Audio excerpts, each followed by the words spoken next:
Sir sir আপনার দয় মুম্বাই কত মাফিয়া দুষ্প্রাপ্য জীব হয়েছে, গ্যাংস্টার স্টেশনে কুলির কাজ করছে।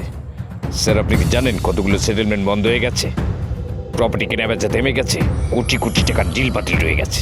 পুলিশ যেটাতে আগ গুটিয়ে দেয়, কোর্ট যেটাতে সময় খায়, মাফিয়া সেটা এক তুড়িতেই করে দেয় স্যার। আর সেই মাফিয়াকেই মাথা তুলে দাঁড়াতে দেবেন না আপনি। কি প্রবলেমটা ঠিক আপনার মাফিয়াকে নিয়ে স্যার? আপনি কি শুনেছেন কোনো মাফিয়া কাউকে রেপ করেছে, কোনো পাবলিককে পেদিয়েছে? না স্যার, স্যার আমরা তাদেরই ঘাড় মটকায় যাদের কিছু করার ক্ষমতা আপনাদের নেই।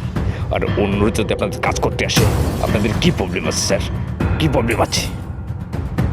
একবেলা খাবার না জুটিকে 10 টাকা দিয়ে বলে না যা খেয়ে আয়, আর 10 টাকা মোবাইলে রিচার্জ করে কটা থ্রেড কল মারলেই আধবেলার ভিতর কোটি কোটি টাকা চলে আসে।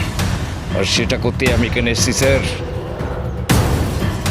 আমি নীতি কথায় বিশ্বাসী নই স্যার, কাজে বিশ্বাসী। যারা জীবনে লড়তে ভয় পায় তারাই আশ্রম করে ধর্মের কথা বলে।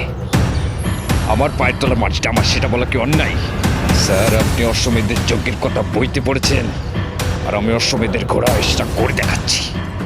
এই মুম্বাই শহর আমি রাজ করতেছি স্যার। ইটস মুম্বাই স্যার, কিন্তু কারণে গেলে